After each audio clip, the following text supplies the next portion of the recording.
And yeah, we're slightly nervous. Vale.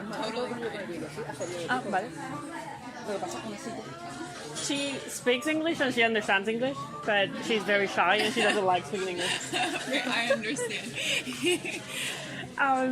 We have a few questions.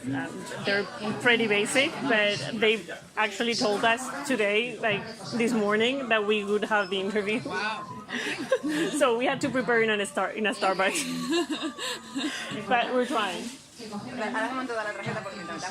Oh, okay, yeah. We brought you, we have business cards and stickers. Thank you. Oh, so cute. We were recommended by Guilty Monk. Oh, hell yeah. Yeah. Okay, so then I know you're something good. Yeah, we met her a year ago or so. This year, beginning of this year. And she's an absolute pleasure. Yeah, I haven't met her, but she's just such a powerhouse. She's really nice. You're really nice too. Thank you. And we met. Well, we didn't meet. You signed my book in April in Barcelona. Really? In person? Yeah. Oh my god. I was the first one. You were? Yeah. Well, I'm happy to see you. Yeah, I'm happy to see you too. Because I was too shy to give you the business card back then. Well, now look at you, powered up. I have a business card and a sticker. Right. Okay, shall we start? ¿Tienes el audio grabando? Sí. Vale. Okay. The first question we had is about the creation process of the comics. Like, they're very short comics, and they have to portray a huge range of emotions most of the time.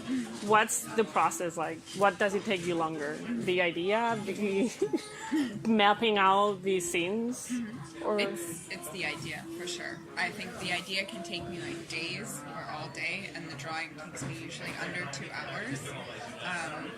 So the process is usually I try to find what I want to write about first. And sometimes I'll even write out a sentence, like I want to write about this, and then I have to sort of spend the day working on timing and pacing and what exactly I want to say. So I would definitely say Sarah Scribbles is more a writing project than it is a drawing. okay.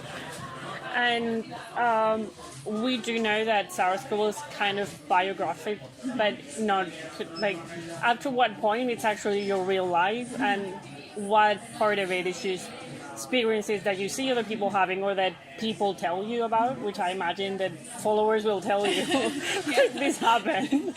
Yes. I think it's sort of a complicated answer because all of the things I say and all of the sentiments are mine and they're true to me, but I want people to understand the distinction between like a diary and then a work of cartooning, because that's work. Yeah. And so I think sometimes people misconstrue me and they think I'm like a girl venting on the internet, but I'm a cartoonist presenting ideas is how I think. And we actually wanted to that was our next question.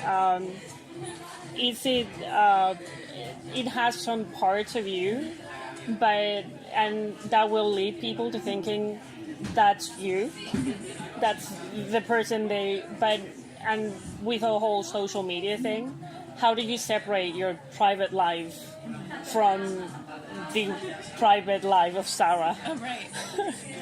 It's so strange because I'm really vulnerable in a comic. Like, there's almost no topic I haven't broached yet. So on one hand, I'm very, very open, and I'll write about almost anything. But on the other hand, I'm really shy about me as a person and exactly what's happening in my personal life. So I don't really post pictures, and I don't interact too much just because I feel like there's things I need to keep for me, and then also I'm really lucky as a shy person to have my fame come from a character instead of me. So webcomic artists are really lucky in that sense. Like if I was a YouTuber or something else, like people would recognize me in person, but I have the privilege of living this very private, anonymous life and then picking and choosing what I share online. That's is there something you wouldn't talk about, or would you rather like just you will leave the topic for now and then you can come back to it when it's not as like close to you, or is there some things that you would say like I'm not talking about this? I've thought about shutting the door to certain topics, but they've sort of found a way in. Not in the most obvious way, though. A lot of times I'll take, if I have like conflicts in my personal life or things are changing or something is happening, like maybe relationship-wise, I usually won't wind up saying that in the comics, but I'll write something about, I don't know, maybe I'll be writing about anger. And people won't know why I'm angry, but it's coming from something in my life. So usually I do actually wind up writing about it, but not in the way that people expect. It's part of the process of an artist at the end. Yeah. You have said that you started like drawing at work because you were bored, and it ended up becoming your work. Yeah. What has changed from then to now? Like, is it less fun now because it's work? No, I think people always think art is always fun, but I think even in the beginning, I viewed it. Yeah. Oh my God. Thank you. Yes. Thank you. Yeah. I actually bought it. I would give you the business card of the girl that made it, but I don't have it. I love it. Yes, it is. Yeah, but I was at art school, and I was working as a security guard, which thank God I'm not at that job anymore. You don't look like a security guard. No. A robbery happened while I was supposed... I literally... I can't talk about it because it's terrible. I should not have been at that job. You're fine. But, so, I was at art school. I was a student working other jobs, and so I always approach art with like the seriousness of that this is career. And I think people have like these really romantic ideas about art and artists, that they sort of have these like divine gifts, but even from the way beginning, the writing part of Sarah's scribbles was kind of difficult for me. It took me a lot of time, so art doesn't always come as naturally to illustrators and comic artists as people think. But I never, I think some of the internet fame can be stressful, but I never really like felt that much of a change in how I approached the comic, actually. The audience just were.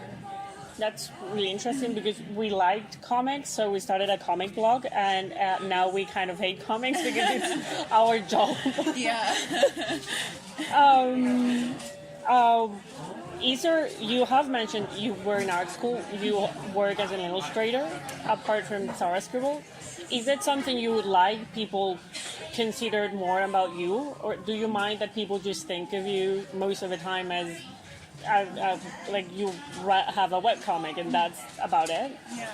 Yeah, I don't mind that too much because I'm really happy with the webcomic. Like, if that's all I do in my life, I feel like it was a really positive thing. But I think maybe the main thing is that, like, I can draw, and I'm a trained illustrator, and so a lot of my artistic choices and how simple the comic is are very intentional. So people sort of, they have the diary conception, and then they have the, like, she doesn't know how to draw conception.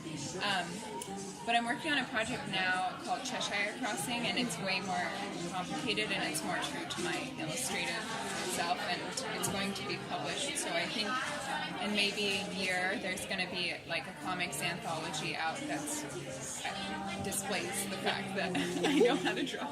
I mean, it doesn't bug me too much, though, that people just know the webcomic. Do you think that Sarah Scribbles has made it easier for you to publish other work, or do you think that it has hindered that in a bit because people will think that the only thing you can draw is stick figures? I'm not sure. I mean, I got the comics job because of Sarah Scribbles, but I always wonder if I hadn't started Sarah Scribbles, what would my illustration career look like? Because the style I work in otherwise is very, very different, and I wonder if I had just had the concentration on that, what I would be doing right now and what my illustration work would look like.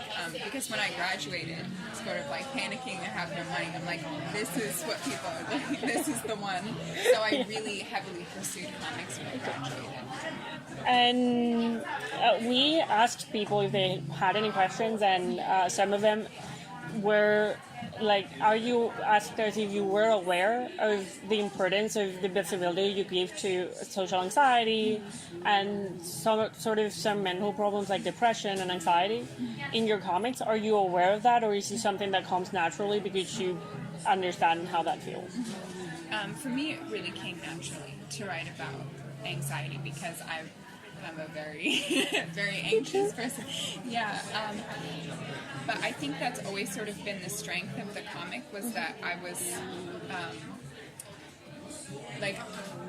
sort of like a shy person when I started, and still am, but I really felt sort of like disconnected from the world. It felt like I was a very unusual person and not in a good way, and so I just sort of let down all those walls with Sarah's scribbles, and I said, I think people around me might be faking it, and I think this might be a universal truth. So I really pushed towards that, and that was the strength of the comic. And so it was just such a huge relief to me to see people responding to things that were sort of more hidden in my personal life. And I think if it has impacted people, then that really is the goal of the comic, is to sort of normalize things people are afraid to share or embarrassed about.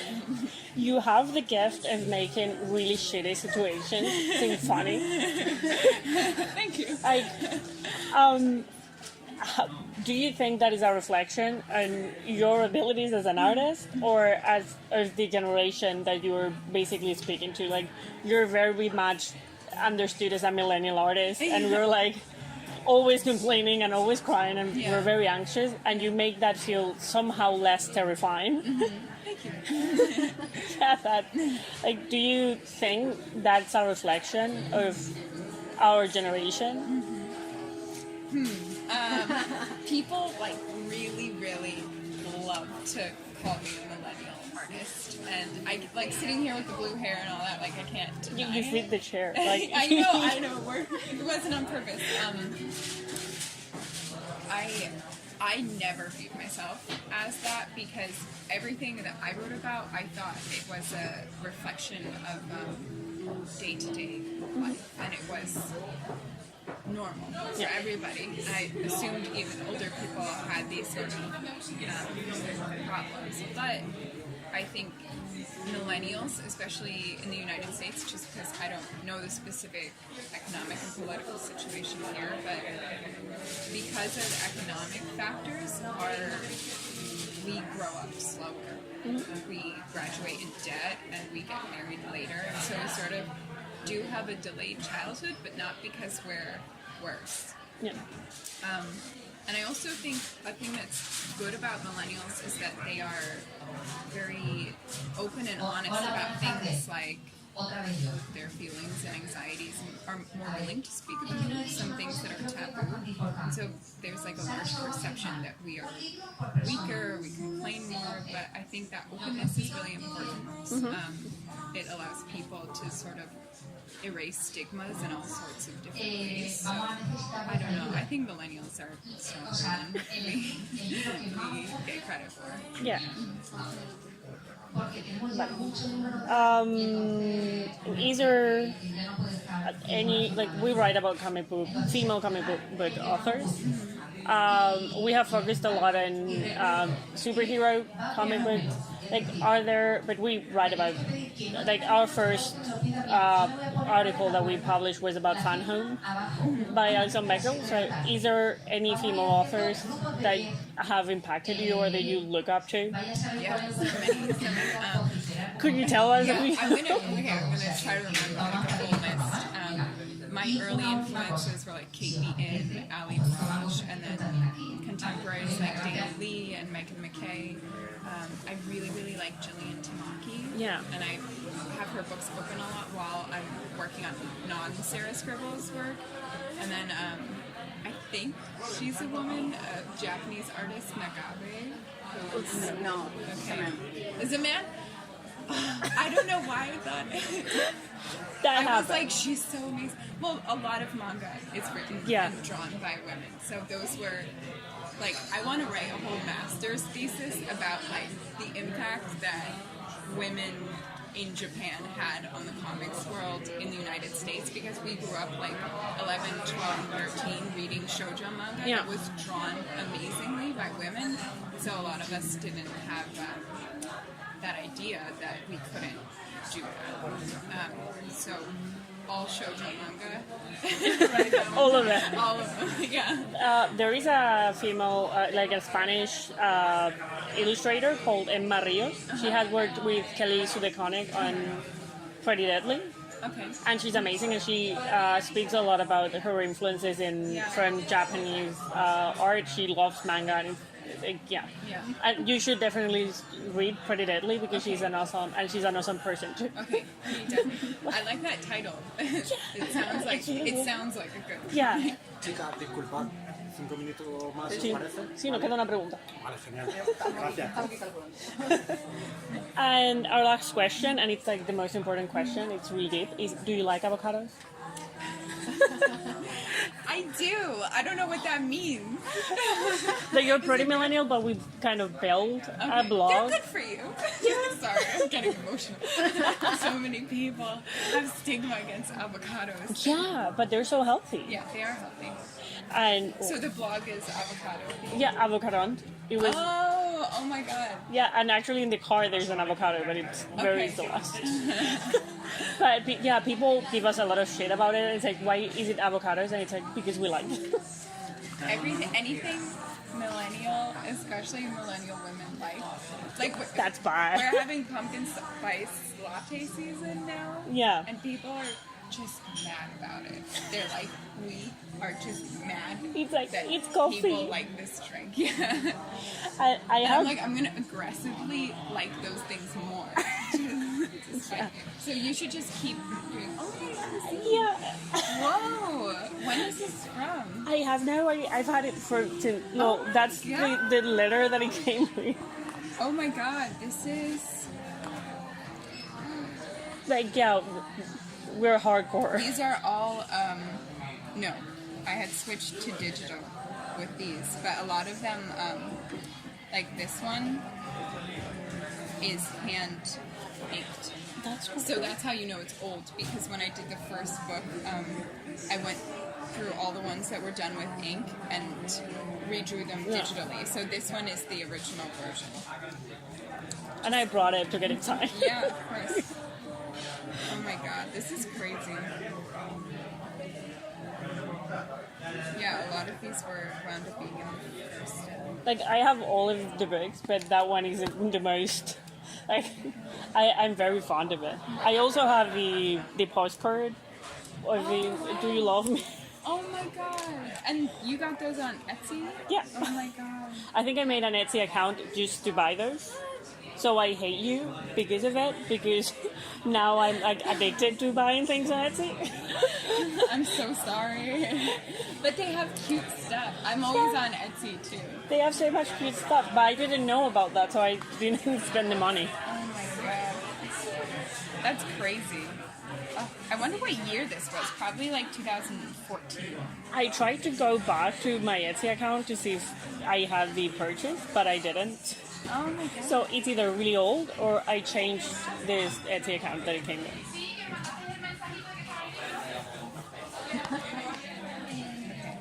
Let it dry. Yeah, I'll be careful.